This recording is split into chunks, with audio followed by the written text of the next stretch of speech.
कैसे हैं दोस्तों? क्या आपने कभी ये सोचा है कि कोई ऐसा नॉलेज है, कोई एजुकेशन की ऐसी फील्ड है जिसको सीखने से, जिसका पता करने से हम लोगों को मोटिवेट कर लें, लोगों के ज़हनी बीमारियों का इलाज कर लें, लोगों की एजुकेशन को बेहतर कर लें, दूसरों को ऐसे जिसको हम हिप्नोटाइज करना कहते हैं वो करने के काबिल हो जाएं? तो क्या कोई ऐसा नॉलेज, कोई एजुकेशन की ऐसी कोई शाख है जिसको हम पढ़ने से, उसकी स्टडी करने से हम इस काबिल हो जाएं कि लोग हमसे मोटिवेट हो जाएं, लोग हमसे इंस्पायर हों और लोग जो है वो आपसे मशवरा करने के लिए, आपसे गाइडेंस लेने के लिए आएँ? तो आप बिल्कुल सही पहुंचे हैं। तो उस सब्जेक्ट का नाम है साइकोलॉजी। कहते हैं कि दुनिया का सबसे जो कॉम्प्लिकेटेड ऑब्जेक्ट है वो हमारा दिमाग है। यानी पूरी यूनिवर्स के सिस्टम्स में जो हमारा दिमाग का सिस्टम है वो सबसे कॉम्प्लिकेटेड है और दिमाग को पढ़ती है साइकोलॉजी। आज की इस वीडियो में हम सिर्फ इसके इंट्रोडक्शन के बारे में और इसकी कुछ ओवरव्यू के बारे में जानने की कोशिश करेंगे और हमें पता चलेगा कि साइकोलॉजी किस बला का नाम है और ये कितना खूबसूरत है। तो मैं तो इस सब्जेक्ट से, इस सब्जेक्ट के डिसिप्लिन से मेरी मोहब्बत है और मैंने इसको जितना पढ़ा है उतना ही इसको मज़ा आया है। मतलब आप पढ़ते पढ़ते रात को 3 बज जाएं तब भी आपको पता नहीं चलेगा कि मैं जो है ना वो किसी भी ज़बरदस्त ड्रामे, नावल, मूवी से कहीं ज़्यादा इंटरेस्टिंग है, क्योंकि ये इंसान को, इंसान के दिमाग को, इंसान क्यों ऐसा करता है, किस लिए उसके एक्शन होते हैं, रिएक्शन किस चीज़ के ऊपर देता है और इंसान जहनी बीमारियों का, न्यूरो प्रॉब्लम्स का किस लिए शिकार होता है। साइकोलॉजी, इसकी जो एटमोलॉजी है वो ग्रीक वर्ड्स से है, साइकी और लोगास से। साइकी का मतलब है सोल, रूह, और लोगास का मतलब है नॉलेज। तो इसको तसव्वुर यह किया जाता था कि रूह के बारे में जो नॉलेज होता है, वो स्टडी जो रूह के बारे में की जाए उसको हम साइकोलॉजी कहेंगे। ये आउटडेटेड हो गया, पुरानी तारीफ हो गई इसकी तारीफ के रूह क्या है। रूह को कोई डिफाइन नहीं कर सकता था। ये ऐसी चीज़ नहीं थी, ना तो हम इसको टच कर सकते हैं, ना इसको महसूस कर सकते हैं, ना इसको सुन सकते हैं। फिर इसकी कोई वैलिड टर्म ढूंढी गई तो फिर कहा गया जो जदीद इसकी डेफिनेशन बनती है वो है कि ये है आपके बिहेवियर और आपके मेंटल प्रोसेसेस की study, the study of behaviour and mental process of human being and other animals. तो ये साइकोलॉजी की जो जदीद तरीन डेफिनेशन है वो कुछ इस तरह से है।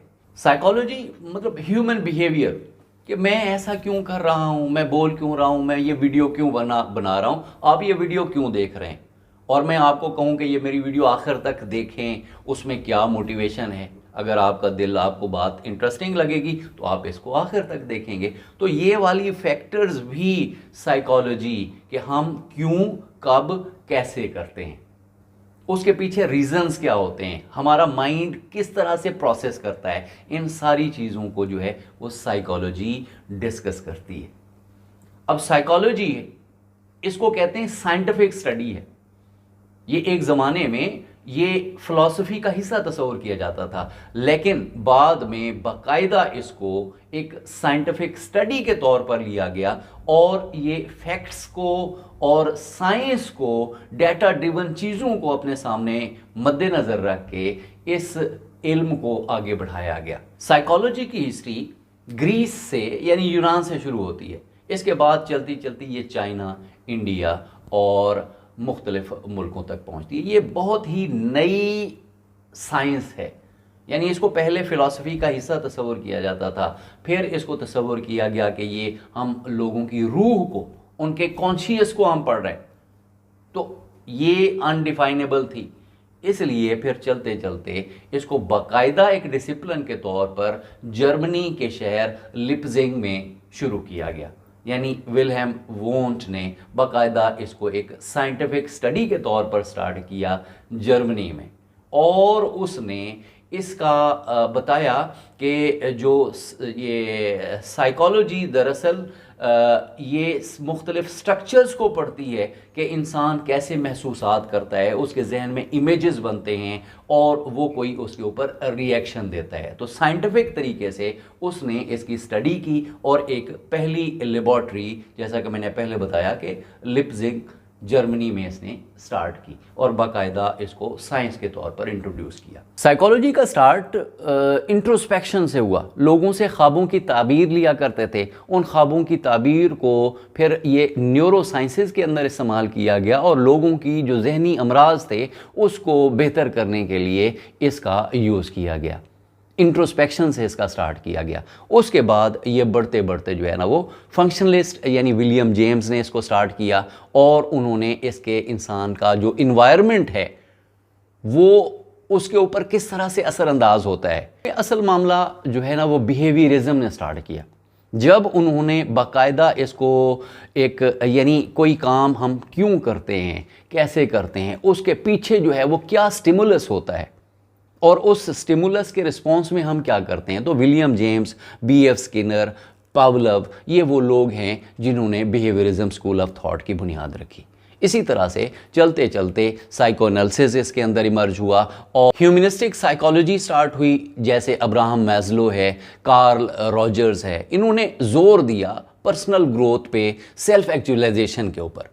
फिर कॉग्निटिव साइकोलॉजी भी इसी के स्कूल ऑफ थॉट के अंदर इमर्ज हुआ और इसने इंसान के जो मेंटल प्रोसेसेस हैं उसके ऊपर ज़्यादा फोकस करना शुरू किया कि इंसान कैसे परसीव करता है, मेमोरी और प्रॉब्लम सॉल्विंग के उसके अंदर, क्रिटिकल थिंकिंग के अंदर, तो जो लैंग्वेज डेवलपमेंट, तो ये सारी चीज़ें साइकोलॉजी के स्कूल ऑफ थॉट्स के अंदर आना शुरू हुई। इसके अलावा जो जर्नल या कंटेम्प्रेरी अप्रोचेस थी उसमें इंक्लूड है बायोलॉजिकल साइकोलॉजी है, सोशल साइकोलॉजी है, डेवलपमेंटल साइकोलॉजी है और इसके अलावा स्पेशलाइज्ड एरिया जैसे हो गए क्लिनिकल साइकोलॉजी, इंडस्ट्रियल साइकोलॉजी, यानी साइकोलॉजी ने एक भरपूर साइंस के तौर पर जो है वो 20वीं 21वीं सदी के अंदर रूप धार लिया और इसने इंसान को मुकम्मल तौर पर पढ़ना शुरू कर दिया। इंसानी दिमाग, उसकी इंसान की जो दिमागी बीमारियां हैं उसको जो हम एक सुपरस्टिशन से निकल के एक साइंस की तरफ लेके आए,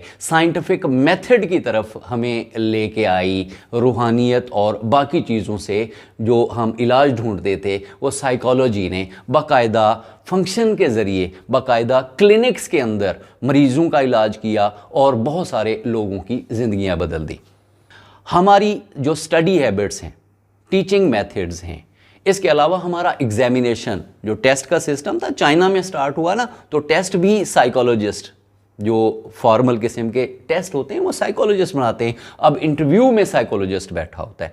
इसलिए अगर हम साइकोलॉजी को समझ लेते हैं तो हमारी डे टू डे लाइफ, हमारी एजुकेशनल लाइफ, हमारी जो ज़िंदगी है, हमारी फैमिली लाइफ, हमारे बच्चों की डेवलपमेंट, उसमें ये एक अहम रोल प्ले कर सकती है। इसलिए इस सब्जेक्ट को, इसकी जो ABC है वो हमें आनी चाहिए, इसको हमें पढ़ना चाहिए और मेरी सजेशन आखिर में यही है कि साइकोलॉजी की जो बेसिक्स हैं उसको हम सारे समझने की कोशिश करें ताकि हमें ह्यूमन नेचर के बारे में पता चले, ताकि हमें पता चले कि हमारी मोटिवेशन, हमारे मेंटल प्रोसेसेस और ये सारी चीज़ें किस वजह से होती हैं। तो उम्मीद है वीडियो आपको पसंद आई होगी। अगर चैनल पे नए हैं तो इसको सब्सक्राइब कर दें और इस वीडियो को ज़्यादा से ज़्यादा शेयर लाजमी कीजिएगा। आपके कीमती टाइम देने का बहुत बहुत शुक्रिया।